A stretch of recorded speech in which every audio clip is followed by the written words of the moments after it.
Hello and welcome to the Consistency Project Podcast. My name is Patrick Cummings. As always, I'm here with E.C. Sinkowski. Every week on the show, we aim to simplify the science of nutrition, health, and fitness, cutting through the noise to focus on the principles and practices that help you perform better, feel better, and live better. Thank you so very much for tuning into the show this week. Hello, and how are you, E.C.? Great. How are you doing? Wondrous. We're going to talk about sodium today. In your notes that you sent me always before this episode, I'm pretty sure you titled the note, "You're Drowning in Sodium." Yeah. Maybe we'll use it as the title, but it did make me laugh when you sent it over. That's what we're going to talk about. We're going to talk about why most people consume far more sodium than they need and where it's coming from, how high sodium diets affect your blood pressure and overall health, and who really needs electrolytes to stay hydrated. Cool? So let's do a little bit of background. We've certainly talked about sodium in the past. Let's do a little background. Let's get into this, though. Yeah. Definitely we've hit it pretty hard over the years. Of course, some of these things are older, but hopefully this one definitely has a little bit more of the highlights, practical application type stuff in it than all of the really deep dive science. But I think, we're back in the summer months, and so the hydration market is alive and well. Heaven forbid we sweat without any full replenishment, So that's why I want to talk about it again. And I'm going to tell everyone out of the gates that it's far more likely they need more water than they need more sodium to, quote, stay hydrated, but you might not even need as much water as the hydration marketing would like you to believe. I just checked out the FDA website again to make sure my stats are up to date. We're consuming in the U.S. on average 3,400 milligrams of sodium per day, and the recommended upper limit is 2,300 milligrams of sodium per day. So basically we're 50% over what we need. And we have to remember that most people aren't even exercising enough where we would theoretically sweat out some of this excess sodium. Now, again, I know our audience is the much more active demographic than the general population. And so they're probably like, yeah, but EC, we actually do sweat. I hear you. So do I. But it has to be sweating for a long enough duration. And so I like to give this kind of cutoff or general guideline of high intensity, continuous sweating for at least 90 minutes that we would think about kind of electrolyte supplementation. So a lot of my audience, including myself, people that are kind of the functional fitness, short, AMRAPs, all that stuff, it's not going to be relevant for us.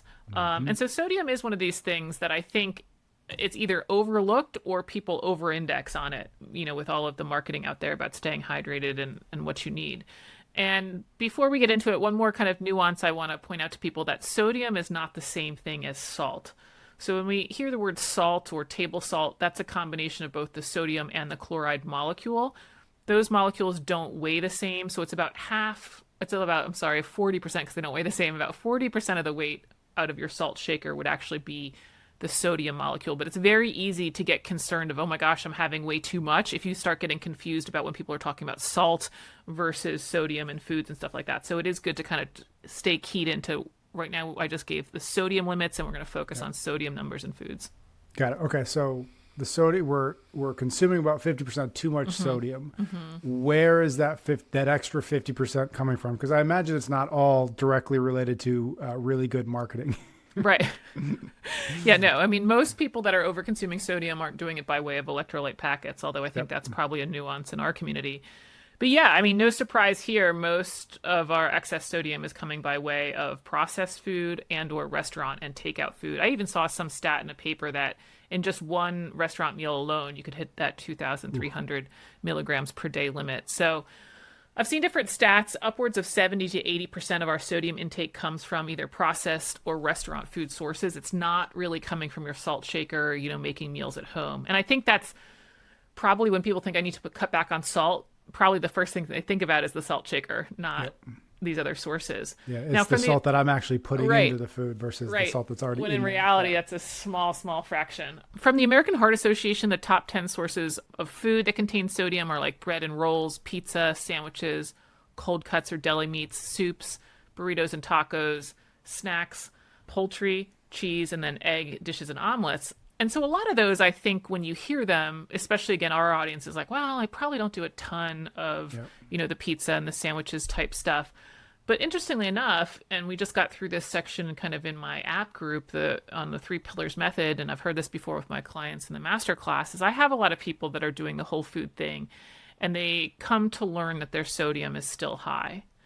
And so they might have this good base of fruits, veggies, and protein, and yet they're still over the 2,300 milligram limit. And it's because processed foods, not even like packaged snacks processed foods, but processed foods that are meant to be healthy often are very high in sodium. And so here's a couple examples. Cottage cheese, the food that I feel like people think can do no wrong. There's a very delicious brand out there. And a single serving, it's 80 calories and 14 grams of protein. So that's like a dream in terms of low calorie, high protein. I mean, that's like, oh my gosh, sign me up, right? But in that one serving, you're getting 340 milligrams of sodium. And so I wanted to do this example of like, let's look at the calories to sodium that you're getting. If you were to eat 2,000 calories a day, you could end up doing 25 of these servings of cottage cheese to get all the way up to 2,000 calories consumed, but you would only get 7 servings to hit that sodium limit of 2,300 milligrams per day. Now, you might be thinking, well, I'm never going to eat, 7 servings of cottage cheese, or I'm never going to eat even 25 servings of cottage cheese. That's not really the point of what I'm trying to illustrate. I'm trying to illustrate that you could use a food that has such great number or low number of calories, but yet the sodium is adding up much faster than you would anticipate, right? So another example, there's a popular brand of beef jerky. You can get 10 grams of protein from it per every 100 calories. But in that single serving, there are 380 milligrams of sodium. So same thing there. You could do 20 servings of it to only consume 2,000 calories, but just 6 servings to hit your limit of sodium.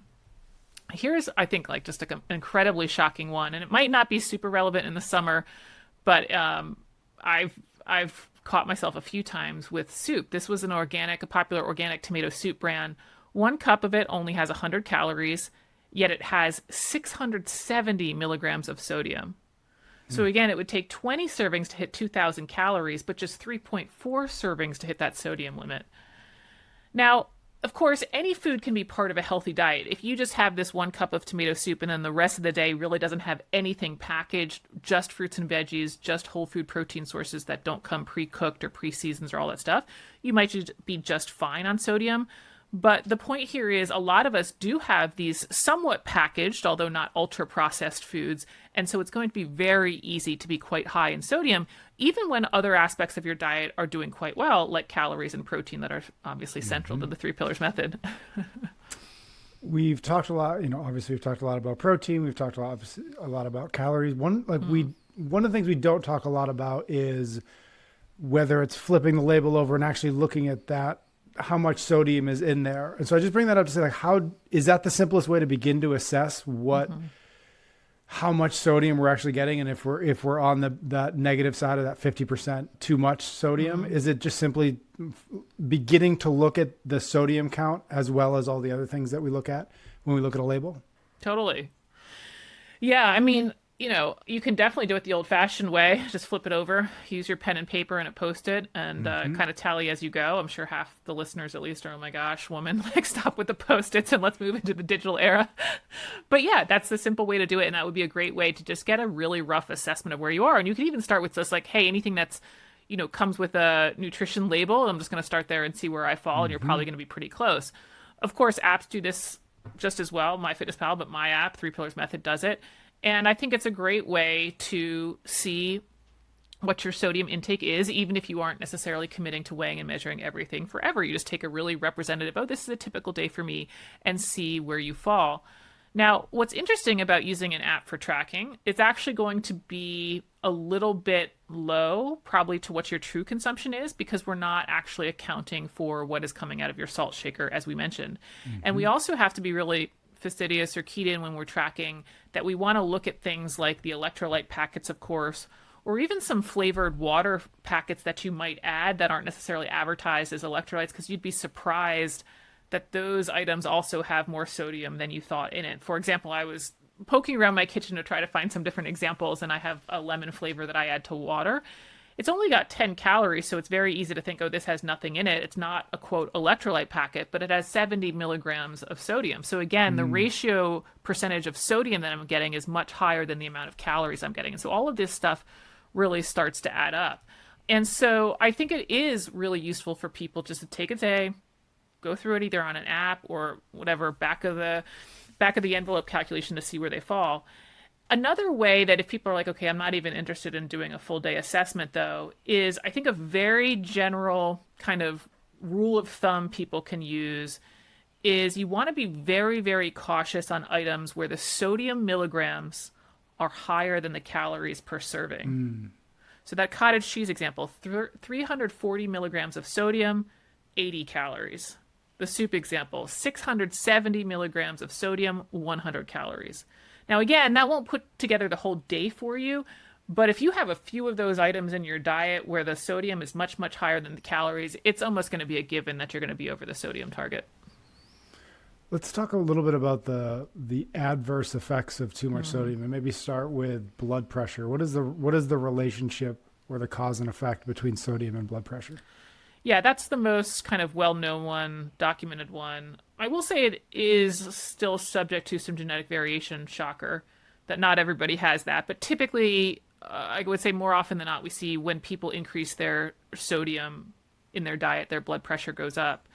So blood pressure is the pressure or the force of the blood on the arteries or the vessels that carry the blood away from the heart. And how much physical pressure the blood is pushing on the walls is going to be measured in terms of millimeters of mercury. And we give blood pressure out in terms of a ratio between the pressure on the arteries when the heart beats and then the pressure on the arteries between beats. And so it's a higher number over a lower number. It's the systolic pressure over the diastolic pressure. And normal is considered something like 120 over 80. And then hypertension or high blood pressure is, of course, when it's higher, like 130 over 80. And of course, it can get much worse than that. Now, the problem with this high blood pressure is that your heart has to generate that force. And why sodium will typically increase blood pressure is because sodium tends to increase the water retention in the body. So I know this is like really simple, so some of like a nephrologist is probably going to be cringing a little bit, but here we go. You want to think about it as your body tries to maintain a certain concentration of electrolytes like sodium in the blood. And so the more you eat sodium, that sodium concentration is going to increase in your blood. And so to maintain the right concentration, the body has to retain more water to effectively dilute the sodium concentration that you eat. So we bring that concentration back down. And the kidneys really are exquisite in their balance to do that. They'll either retain more water so we don't urinate as much to help keep the concentration correctly, or maybe it'll remove more sodium in your urine so that the concentration stays correctly, and that's really their role. And so again, excess sodium, we tend to retain more water. More water means there's a greater volume of blood to push, and therefore there needs to be greater pressure of the heart to generate to push that greater volume through the arteries. And then there's lots of problems with that. One being heart failure. Of course, thankfully, this doesn't happen overnight, but it's just the heart muscle cannot keep up with all the force that it has to generate. Another one is that higher blood pressure on the walls of the arteries can actually damage them, again, over a longer period of time. But you start to damage the inner lining of the blood vessels. This can develop into plaque. This is then how we can start to have a clog where, voila, we have a heart attack because the blood cannot get through the vessel. What other adverse effects are there or could there be? Like if I don't have high blood pressure, should I be worried about my sodium intake, or is it only under the conditions that, okay, I have high blood pressure, I need to be paying extra attention to this? Yeah, that's a great question. I think it's one of those things. It's like, oh, well, if I don't, like you said, if I don't have high blood pressure, then, oh, well, my sodium's high, fine enough. And it doesn't seem to be that way, that there are these independent effects of having high salt in the diet, even if your blood pressure is still good or within normal. It seems to affect organs directly, like the heart, kidney, skin, brain, and even the blood vessels, again, independent of the blood pressure being high. So just the high salt itself, even though it might not affect the water retention in the body, the high salt itself can damage the lining of the blood vessels, and therefore over time that will make them more stiff. And then once the blood vessels are more stiff, guess what? We need more pressure to get the blood through them. And so this is interesting in that, like, the blood pressure might end up going up because of salt in the diet, although it didn't start with the same mechanism. It didn't start with having more water volume there. It simply started because the salt damage directly to the blood vessels themselves then impacted their functionality and then caused the blood pressure to go up. Another thing that we think salt affects is, like, for example, skin, and how high sodium can actually impact collagen production. So everyone's so worried about having their collagen supplement for their skin and hair and nails. And it's like, well, what about if we reduce sodium? And so we better produce collagen in the body. Or even bone. Higher salt intakes may increase calcium excretion, which then might increase the risk of osteoporosis. So again, we might be so focused on, am I getting enough calcium in my diet for, good bone health? But in reality, maybe we'd be better off by cutting back on sodium. And so we do have a lot of other things to think about. I don't want to go through them all, but like we also have to think about the fact that some of these higher risks with higher sodium might just be because a lot of our sodium is coming from processed foods. So there's things even like you have an increased risk of gastric cancer or stomach cancer when you have a high sodium diet. Now, we do have some mechanisms that we can kind of point to and think this might be the reason why the salt is causing that increased risk, but it also might be a byproduct of the fact that our high sodium foods don't have any really good nutrients in them, and they tend to be in excess of calories, which we've talked about once or twice before. And so it's like, is the problem of the high salt really because of the salt specifically, or because the way we get it are these processed foods that have a lack of other nutrients we need? And I would probably guess that it's going to be a little bit of both, right? That sometimes it's just the salt causing the problem, and sometimes it's just that we're overeating processed foods. Now, I do want to add on a little bit more here about the literature because it's kind of all over the place. I'm sure some people have seen various influencers, especially in our sphere, promoting high salt diets, maybe by way of electrolyte supplementation. And some, for example, will even suggest that, studies show the optimal range to minimize, let's say, cardiovascular events would be to have your sodium in the 3,000 to 5,000 milligrams per day range, which of course is higher than the 2,300 limit I suggest. Yep. This confusion in the literature about sodium is kind of related to how we measure sodium. Of course, there are sodium intake. There's lots of ways to do it. You could just take a urine sample at one point in the day and then try to use that to extrapolate and assess what you think the person's intake would be. Of course, that's going to be not accurate at all, right? Because that could change wildly across the course of the day. Mm-hmm. The gold standard is to take a 24-hour measurement, where that would be to collect all of somebody's urine across 24 hours. And that would help us better assess what their intake is across the day, because again, of this fluctuating work by the kidneys to maintain sodium concentration. What we found, and this is the Lurchel paper in the show notes, that even one day is not accurate enough. That to be able to predict someone's salt intake to about an accuracy of 92% based off of urine collection, they needed 7 consecutive days. Not one, 7 consecutive days of somebody collecting all of their urine for each of those days. And so let me tell you what they're not doing in very large population studies. That they're not going to have this huge thousands of people collect urine for let alone one day, but 7 days and bring it to the lab to be analyzed. Yet that's how we really can assess accuracy of sodium intake. And I went through all of that because it's like, that's why you're going to see all of this back and forth in the literature about, okay, high salt diet is good or high or low salt diet is better. And some of it's going to just simply because the way that we measure sodium really it hasn't been that accurate. And so for me, where I kind of, I guess, take comfort in, or why I land on the lower end of things and why I don't push the higher recommended levels that you'll see on social media, is because if 70 to 80% of our sodium intake is coming from processed food, to me, that just sort of speaks to the changes in our modern food environment, which we really didn't need as a species. Like if high salt was so necessary and so optimal, then why did it just become a thing in 1970? And how the heck did we get to 1970 before then, right? And of course, we know that our ancestor populations tended to be more active on average, and they tended probably to sweat more on average simply because they didn't have climate control everything.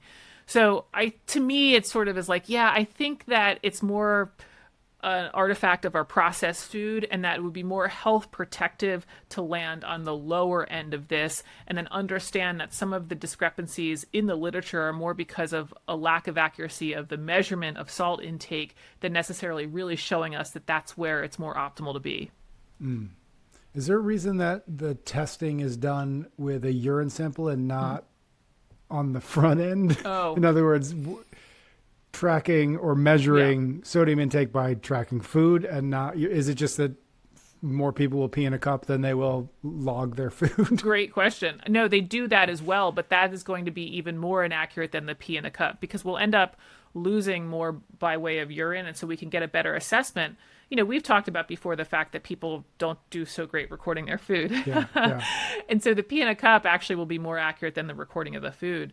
But that study that I said that they needed the 7 consecutive days to get within 92% accuracy, that's a study where they actually controlled their intake, said take this much, and we're going to collect the urine, and now we're going to see how they actually line up. And they needed the 7 days to get the best kind of corroboration between the two.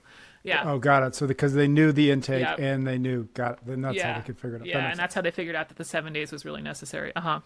Fascinating. Okay. So we've talked about electrolytes a little bit. You did mention at the top, like, unless you fit into this kind of category, I think you said 90 minutes of continuous, relatively high intensity exercise, you might not. But like, can we get a little bit more granular into that? Like, who actually might need electrolyte supplementation, and what does a hydration strategy look like? Yeah. Yeah. Yeah. I mean, I think there's this general notion out there that you need the electrolyte packets to become hydrated or stay hydrated. Basically, like this notion that your body won't just absorb plain water to become hydrated. And that's just silly. Thankfully, we would be really in a problem if that didn't work, if drinking water didn't make us more hydrated. Now, there's many electrolytes, but the primary one is sodium, and you already have, again, sodium in the body from food and from meals over the past hours. Like, the system is really beautiful and elegant, but it doesn't adjust just instantaneously every second, and now you're back to exactly one concentration. It happens over hours, right? The kidneys are just kind of reassessing this and either retaining more water or getting rid of more sodium, right? But for most people, because we have this kind of baseline level of sodium in the diet from prior meals, your best guidance going forward for hydration is just drink to thirst. You end up getting thirsty around 1 to 2% dehydration, which is a fine, safe enough level to be, quote, dehydrated. You're not really risk of anything. You will get thirsty.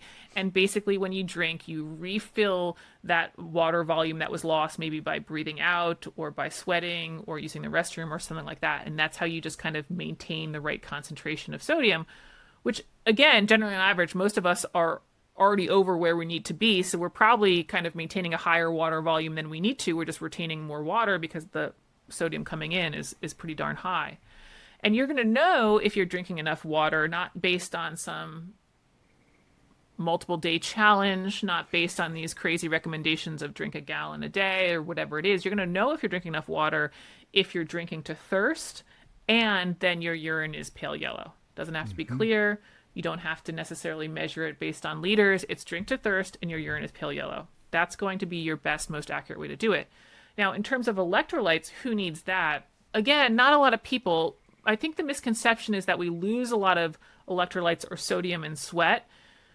We do lose some, but we don't lose that much. When we sweat, most of that sweat is actually water, and a small, small fraction of it is the electrolytes, including sodium. And so this is why I'm so adamant about this guideline of continuous sweating for 90 minutes or longer multiple times a week to really start to be in the ballpark of I might be somebody who needs sodium supplementation, because it's at that duration and volume where now you've potentially lost enough, not just water, but also sodium. Like if you just sweat for 20 minutes, you really haven't lost sodium via sweat. You've just lost some water. And that's going to be kind of most, again, of our audience, and why I think the overwhelming majority of people listening to this can just drink to thirst even when they're regular exercisers and regularly sweating. Okay, so I think for most people, the guidance here is, first of all, just do a quick assessment of what your sodium intake is. I think many people will be surprised to learn that they're already over where they should be, and they should target 2,300 milligrams or less, especially if they don't have these multiple days of continuous sweating, 90 minutes plus. Cut back. Cut back on the packets, cut back on the processed foods, even if they're healthy processed foods, etc. Now, if you are somebody who is in this category who has these multiple days of continuous sweating, and if your sodium is not that high, you are going to have to do kind of further testing to determine if electrolyte supplementation is for you. Unfortunately, there's not a guideline for if you, I don't know, work out for 2 hours 3 times a week, you should take electrolyte supplementation. We don't have that type of guideline. What you're trying to figure out is whether or not you are losing enough electrolytes to lead to worse performance. And basically what you'll have to do is you're going to have to test whatever performance is that you're looking for a better outcome, and you know that you sweat a lot, take a certain amount of the electrolytes and water as you're, I don't know, running for 2 hours or rowing for 2 hours, and see if your performance is better with that electrolyte and water supplementation versus just drinking to thirst during that effort. Now, I think the assumption is, well, of course they're going to be better off because they lost a lot of sweat and electrolytes doing that very long session. And what's interesting here, and this is what we talked about in one of the electrolyte podcasts, is sometimes we find that people have better performance when they're slightly more dehydrated. This was like these marathoners who actually ended up winning the marathon when they were greater than, let's say, 5% dehydration. And that's because they were lighter. They are running with less water. And so there's this assumption that people need to be 0% dehydration for best performance, when in reality, we don't actually see that play out. And so this is why it's not just, okay, I'm somebody who sweats a lot and exercises a lot. You actually have to go through, okay, this is the duration, an event that I want to get better at. Now I'm going to take this many electrolytes and this much water, and I'm going to compare it to me just drinking to thirst or just drinking water and see which outcome is better. And you might actually find out that being slightly dehydrated, of course, I'm not recommending severely dehydrated, but slightly dehydrated actually leads to better performance. And that all of us just chugging more and more electrolytes either might be pushing some of us just high in sodium and in the health risks we discussed, or for our athletes might actually just be making us heavier and leading to a worse performance outcome. Got it. All right. Anything else on supplementation of electrolytes worth mentioning before we get out of here? Did we nail it?